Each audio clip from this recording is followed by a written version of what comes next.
Hello, I'm Barry Daniel, and this is the podcast of the Middle Way Society.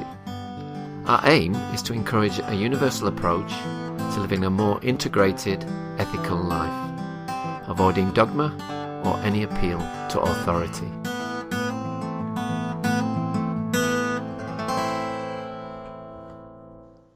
My guest today is the journalist Andrew Brown, and author of the award-winning book Fishing in Utopia. He writes a regular column in The Guardian on themes concerned with religion, and this is the topic we'll be talking about today. Hello, Andrew. Welcome to the MWS podcast. Welcome. Hi. Okay, well, maybe can you start, Andrew, by telling us a bit about your background and how you became interested in writing about religion?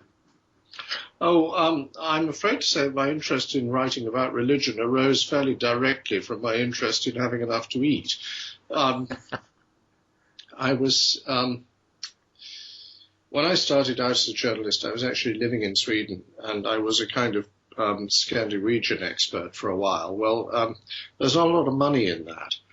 And I didn't really know this country terribly well because I'd been brought up partly abroad, and I've been living abroad for 7 years. And I got, nothing much really changes. I got interested in a story in Bradford, which was about culture clashes between Muslims and the surrounding community, partly as a result of policies introduced by the then council leader, who was a guy called Eric Pickles. Anyway, this is... I went up there and wrote about it, partly for the Times and partly for a think tank, or rather Thatcherite think tank, an experience which kind of cured me of politics, really. And when the Independent started, they wanted to hire me, and obviously I wanted to be hired. And I didn't have any very clear idea what as, so they said, why don't you be the race and religion correspondent, with the idea then that you write about the kind of Muslimish stories that I had been doing. But it turned out that there was an enormous amount of Church of England stuff going on, so I had to learn about religion, and I did.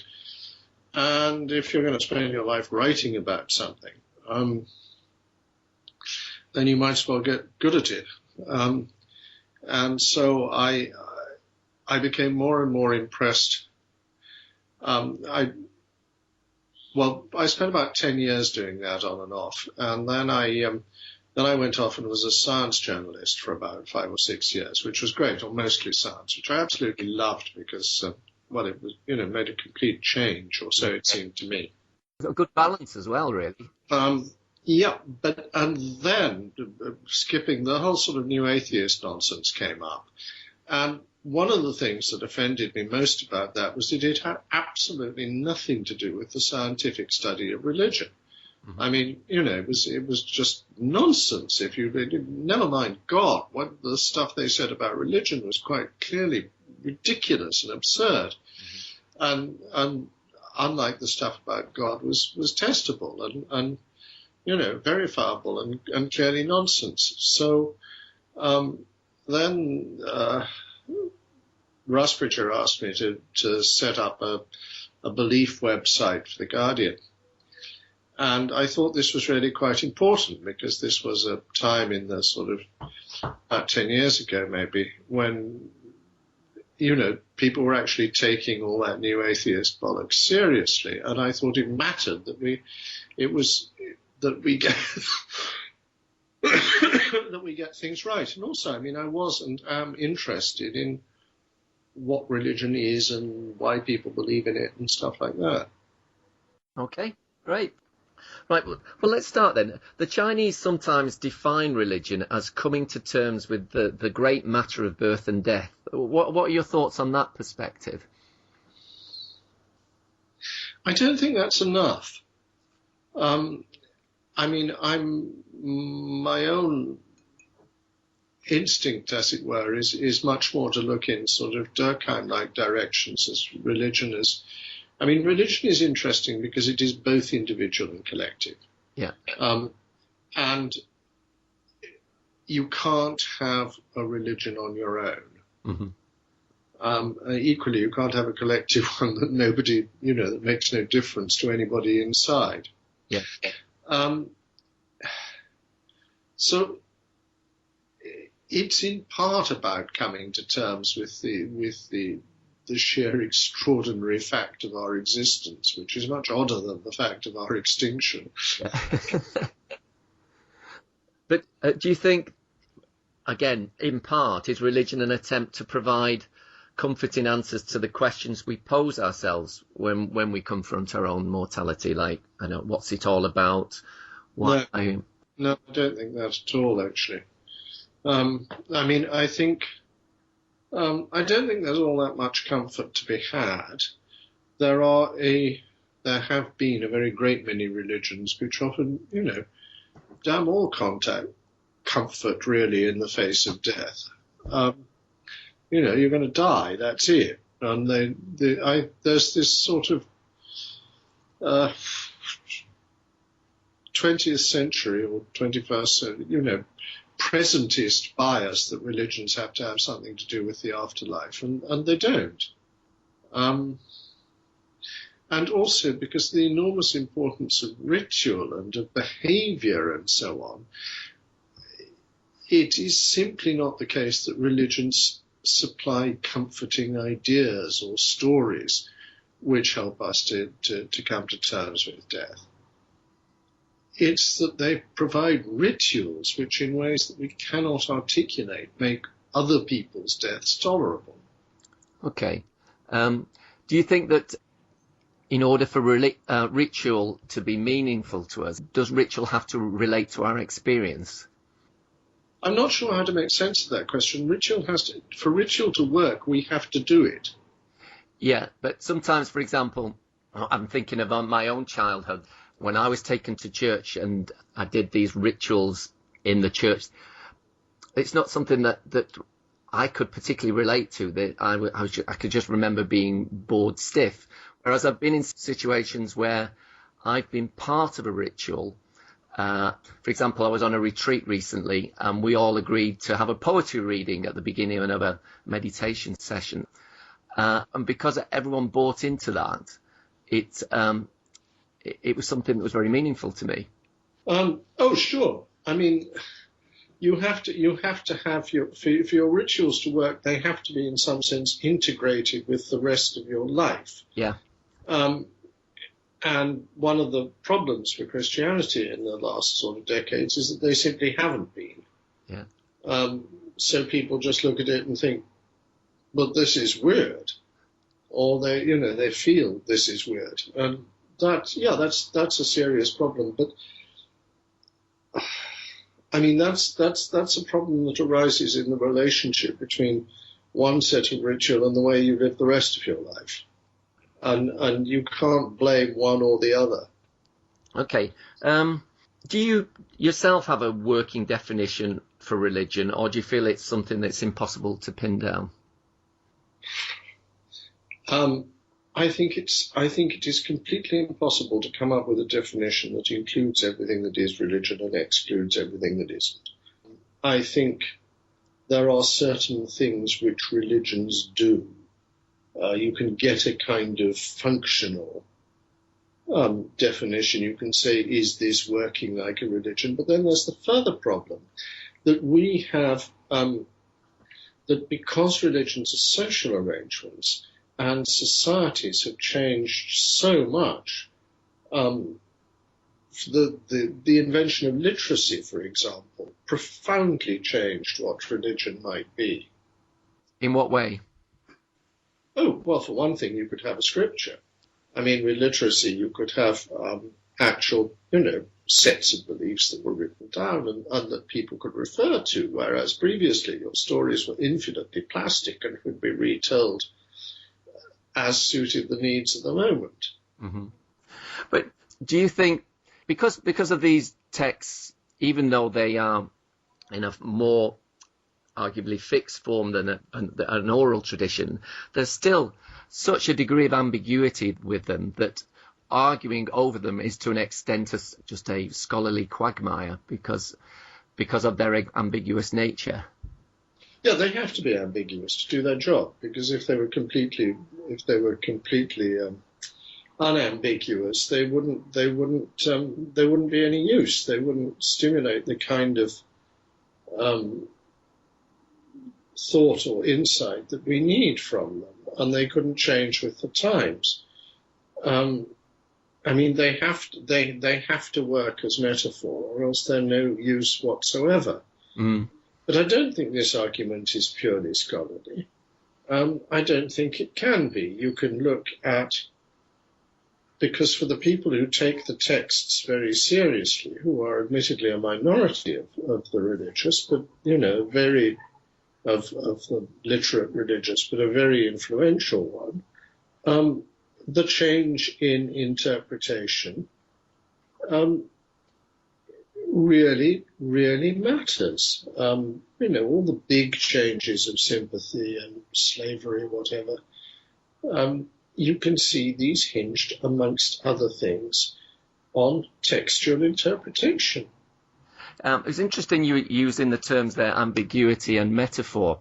I'm just thinking of the work of Ian McGilchrist and his in his book, the Master and His Hemisphere, and he talks about the right hemisphere being the hemisphere where our more religious sensibility can be found, and that tends to be the seat of ambiguity and metaphor. Yes.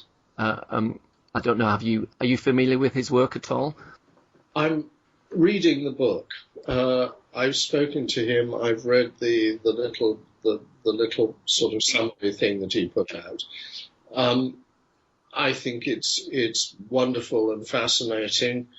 I have absolutely no way of judging the extent to which the principles that he identifies, the ways of understanding the world that he locates in the right and left hemisphere, actually are located there. I can't, obviously I can't judge the brain cells at all. Yeah.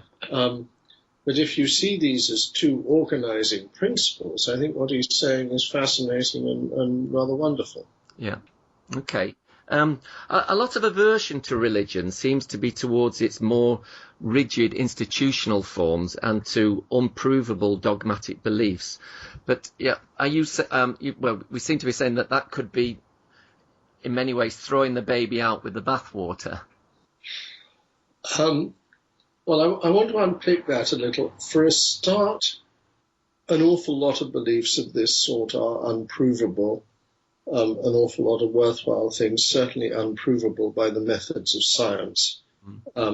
So, we just have to get over that. Secondly, the dogmatism to which people object is other people's dogmatism. It's hard to be, I think we all have a very great need for unexamined dogmas which we hold very strongly. We just don't think of them that way. But we actually have to have that kind of belief. What's happened to Christianity in the West, or particularly in Europe, I think, is that these dogmatic beliefs suddenly started to look ridiculous. They got to some extent replaced, and I think probably people go on and on about how it was science that did this, but I don't think it was. I think it was history. In two ways. The first is in the 19th century you have the discovery of deep time, the idea that, the biblical chronology just cannot be true. And secondly, there was, up until 1914, an absolutely self-evident, self-confident belief that Christian civilization was the most wonderful thing that had ever happened on this planet. And the two world wars and the absolute, the ruin that was left of Europe afterwards, smashed that up in a way that was immensely destructive, and people shifted their hopes away then from Christianity to some kind of post-Christian humanist whateverism, mostly, which of course has also come rather unglued in the last 20 or 30 years. But this is because the old beliefs religion is profoundly concerned with identity, personal identity, social identity, and it's because the old identity stopped working that we have the crisis of Christianity, I think, in certainly in this country. I mean, I think, my shorthand for what happened to the Church of England is that the England of which it was the church just disappeared. Right. If you go and look at the coronation oath which Queen Elizabeth swore in 1952, it is simply incredible that her successor will do so. And yet at the time it was the purest, greatest expression of Englishness. Yeah, interesting. Could I just ask you to expand on what you said about, in some ways, we need dogma?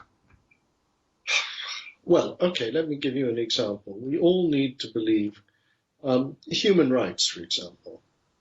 I believe that human rights exist. I believe they matter. I'm also aware this is a completely dogmatic belief, that it's something that I would teach my children without asking, without encouraging them to say, oh no, surely some people are completely worthless and how do you prove they're not? I think all societies are founded on that kind of thing, and indeed in our individual lives we have that kind of thing. And there's also clearly a great psychological need for people to belong to groups which have particular beliefs, particular standpoints as their defining feature. You see a bit of it in sports fandom, but you see an enormous amount on the internet where people will take up opinions purely for their social value. I have an opinion about X because that's what all right-thinking people do. Yeah. That's a form of dogma, of course it is. I suppose maybe we're potentially using a different definition. My understanding of dogma or a metaphysical belief is one that's not subject to experience, so it can't be proven or denied. Whereas the examples you gave are, to a large extent, based on experience. Well, all right, give me an example of the sort of dogma you're thinking of. Well, you could have dogma in religion, such as the existence of God or the non-existence of God, or you could have belief in... Yeah, but you can't say that neither of these are connected to personal experience, because people who hold them passionately are convinced that their experience proves them right, and weave those beliefs into the way into the way they have their experiences. So of course those are connected. Those are only alive because they are given meaning in the experiences of the people who hold them. Yeah, but I suppose also, I think it's also important not to confuse meaning and belief. I'm thinking of the Quakers, for example, or the mystics who have an archetypal belief in God in an experiential sense, which can be extremely meaningful, but they don't posit an absolute idea of God. They remain agnostic on that position, whether God exists in an absolute sense or not. Now, I find for people who believe in God in that way, in an experiential sense, I find that that's different from saying God exists out there in a representational way. I think there's a difference. Yeah, I guess that's true, but for any given... my point is, when you look at what religious believers actually believe, they clearly do not believe in the official sort of theological statement of, even when you can pin that down to something which it might be possible actually to believe in, whereas quite a lot of them are for quite obvious reasons, like the doctrine of the Trinity or whatever. It is impossible for me to tell whether I do or do not believe in the doctrine of the Trinity, because I don't know what it means. obviously nobody wants to believe in something meaningless, but my point is that even the driest and dreariest formulae are only kept alive because they do in fact carry some meaning to the people who keep them alive. But there's been lovely experiments done. You go to fundamental, churches in America which define themselves as Bible believing and ask people to recite the Ten Commandments, and they can't. Yeah. Bible believing is a beautiful example of what I mean, because I think that to be Bible believing is literally impossible, yet it has a very clear social meaning. Mm-hmm. Yeah, well, I'm not disagreeing there, Andrew. I think that, for example, if someone said they have an experiential understanding of God in a meaningful way, as long as I think they have to define their terms. We can't experience an infinite and perfect God because we are finite and imperfect beings. Yeah, but an enormous amount of, if you're looking at a religion as a social phenomenon, it consists almost entirely of people who are not having experiences of God. And basically my interest, my study of it is as a social phenomenon rather than as a piece of introspection, as it were. Yeah, well, I can agree with that. What are your thoughts on the philosopher Ninian Smart's 6 dimensions of religion? The mythic, the social, experiential, ethical, doctrinal, and ritual. Only the 5th, the doctrinal, is specifically about belief. And even then there remains the question of whether religious beliefs are necessarily metaphysical. It sounds plausible, but I haven't thought it through at all. I haven't read that part of him. Well, I could expand on that a bit. Robert Ellis, the chair of the society, suggests that to claim to not be religious is about as meaningful as claiming not to be historical or not to be geographical, and that religion is simply an aspect of human experience. I think that's probably true, but the difficulty with it is that when you go back to the idea that religion is impossible to define or to pin down, I think that religion deals with ineluctable aspects of human experience, but they're not always the same aspects as between religions. And one of the difficulties I have with the word is that is precisely the enormous ambiguity of it, and the way in which there are societies which, for any given definition of religion, there are societies which appear to be without it. So the Robert Ellis line that everybody's got it isn't actually as helpful as you'd like it to be, because, or rather, it comes out of a particular polemic with people who say, "Oh, we could get rid of all that rubbish and think rationally," or whatever. Which I completely agree with him. That's a pointless exercise.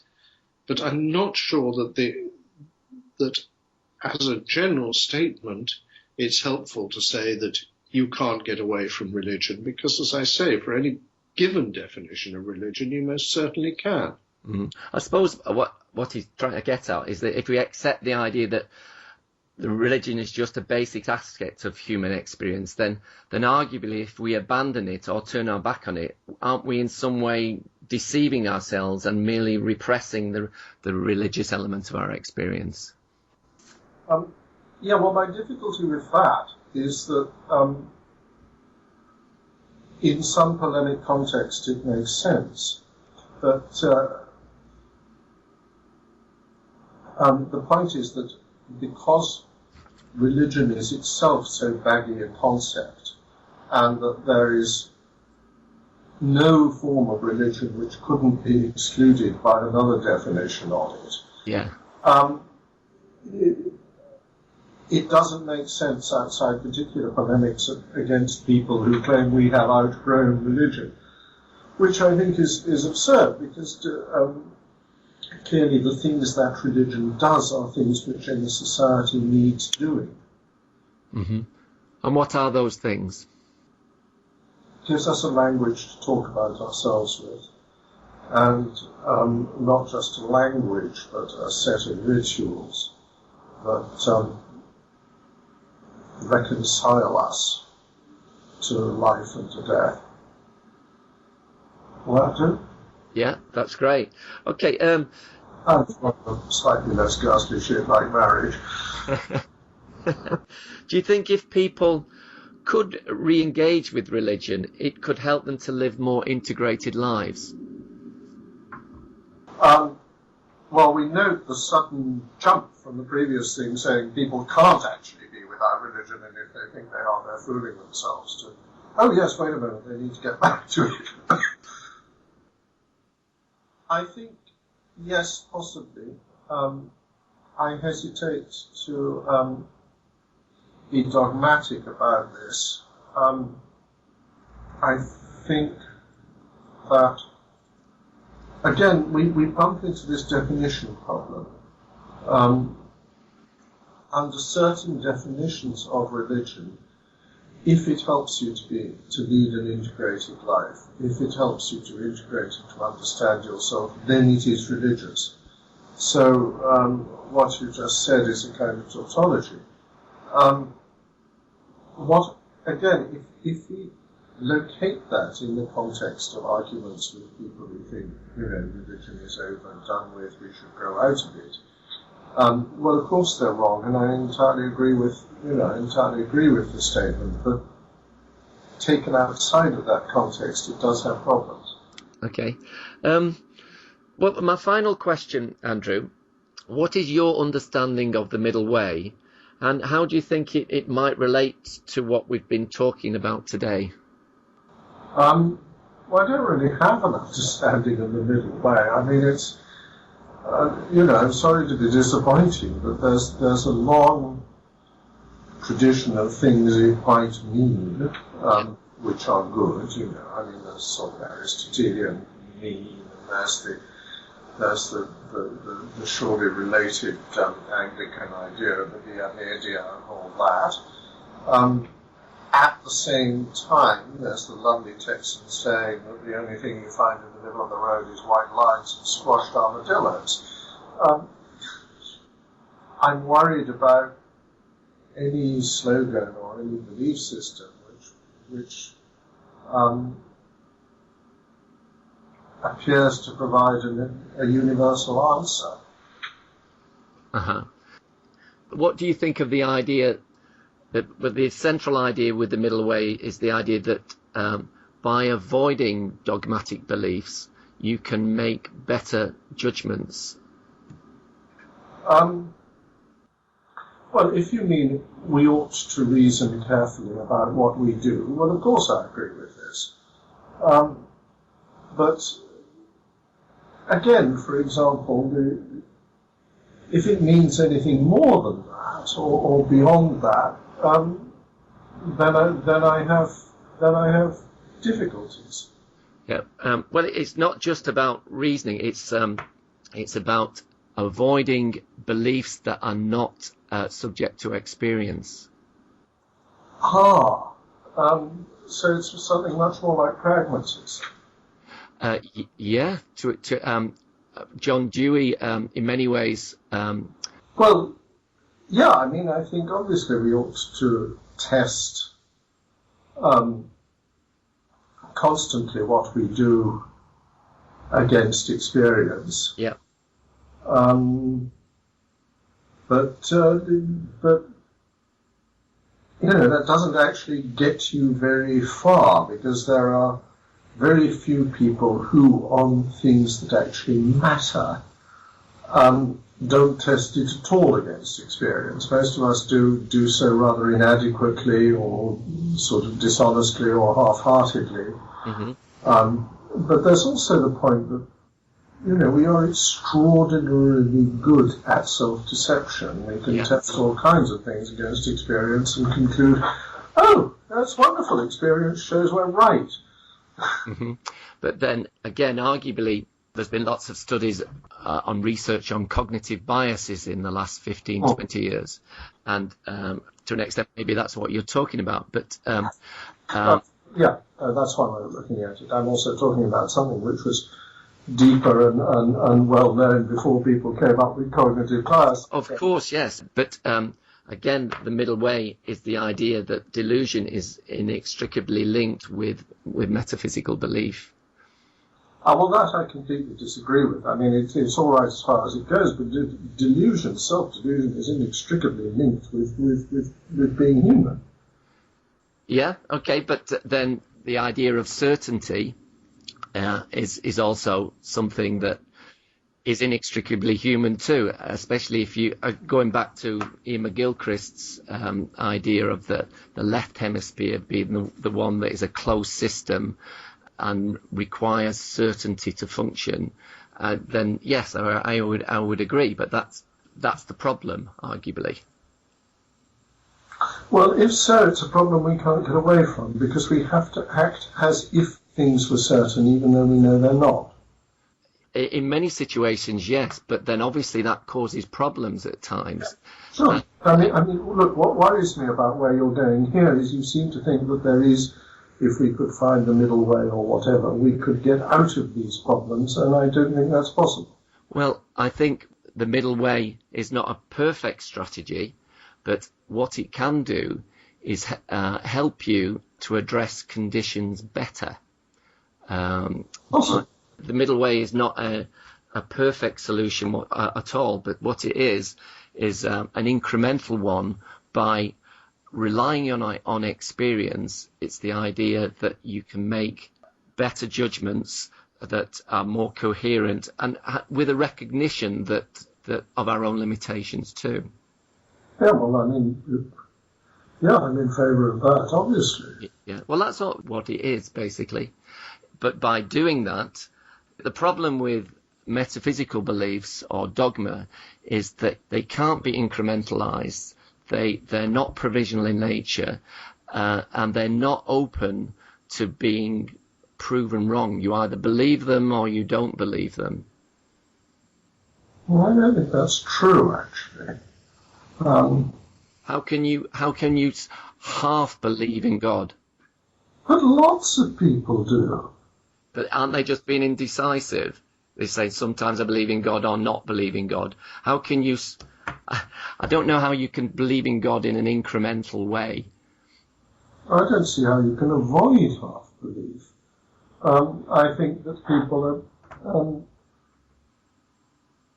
I just don't. I think, even Mother Teresa spent years and years, as we know from her confessor's later writings, not believing in God or not experiencing God and just kind of trudging on. And conversely, literature is absolutely full of atheists who are slightly haunted very occasionally by the thought that perhaps they're. No, I just think that kind of belief is something which, over a long period, we can only half believe. I know we can do dreadful and irrevocable things under the influence of periods of complete belief. Yeah. But even so, a bit of you knows that it's gambling. But again, I suppose I'm trying to make the distinction here between meaning and belief. For example, fairies. I can read the latest Philip Pullman book about the Brothers Grimm, and those stories are incredibly meaningful to me. I think there's an important difference there between meaning and belief. Yeah, except, well, okay. I mean, I don't want to get too deeply into that. Okay. Well, it's been a really interesting discussion with you, Andrew, and thank you very much for joining us today. Thank you, Barry. Okay.